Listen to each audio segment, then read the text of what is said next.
Welcome na usab sa atong pamalandong sa pulong. Ngano nga ang mga kabo sa espiritu mas duol sa gingharian kaysa mga adunahan. Sa Mateo 5:3 giingon ni Hesus, bulahan ang mga kabo sa espiritu kay ilang maangkon ang gingharian sa langit. Kini nga mga pulong nagbalitad sa panghuna-huna sa kalibutan sa atong sosyedad. Ang ginalingi o kasagarang ginarespeto mao ang adunahan, impluwensyado o kusgan. Apan sa ginharian sa Dios ang labing duol sa langit mao ang mga tawo nga nag-ila sa ilang pagkakinahanglan sa Dios.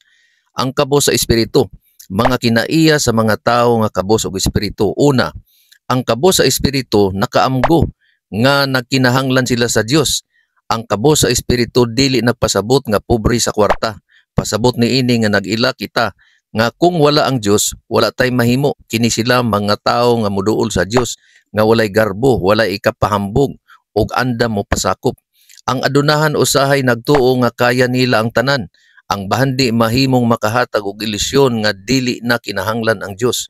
Mao bitaw nga nag-ingon ang Dios, lisod para sa adunahan ang pagsulod sa gingharian sa Dios. Lucas 18:24. Dili tungod kay dautan ang bahandi, apan tungod kay usahay mapulihan niini og pagsalig sa Dios.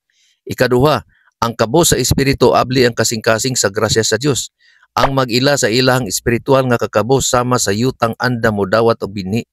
Dali sila makadungog, makasabot og makasurinder sa Dios. Kasagaran si Hesus duol og mapinanggaon sa mga kabos, gipasagdan og nagantos kay abli ang ilang kasing-kasing.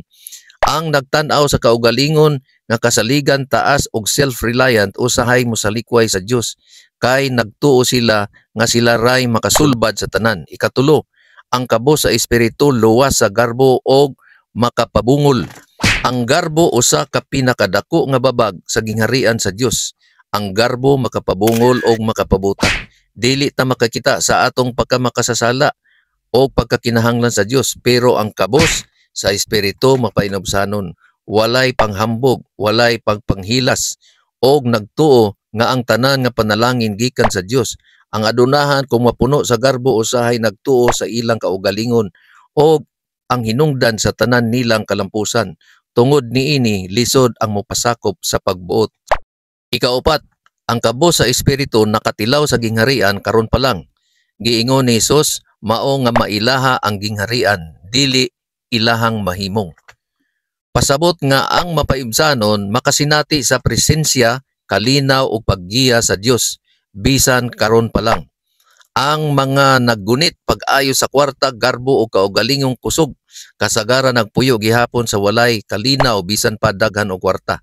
Ikalima, ang Dios nagapataas sa mga mapainobsanon. Sa tibuok kasulatan makita natong ang kasing-kasing sa Dios para sa mga nagapaubos. Sa Salmo 34:18, ang Ginoo duol sa kasing-kasing nga naguba.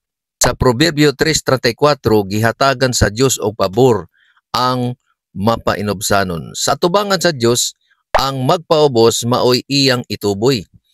Panghinapos nga panghimangno, ang kabos sa espiritu dili kay wala sila'y tanan, kundili tungod kay ilang nahibal-an nga ang Dios mao ang tanan. Kung ato pakgangon ang atong garbo o pagtuo nga kitara ang bahala kay kaya ra nato maabli ang atong kasing-kasing alang sa gingharian sa Dios nga motubo sulod nato matag adlaw. Higala, ikaw ba nagaangkon nga pobre sa espiritu? Kung kini tinuod mahimong maimo ang gingharian sa Dios. Hinaot nga ikaw na ay nakatunan sa atong video karong adlaw. Ang kamatuoran sama sa usa ka mapait nga tambal nga kinahanglan natong imnon aron kita may kaayuhan sa sakit nga makamatay. Dinhi na lang usa kita kutob sa atong pambalandong sa pulong. Hantod sa sunod na pud nga video, ang Dios mag-amping kanatong tanan.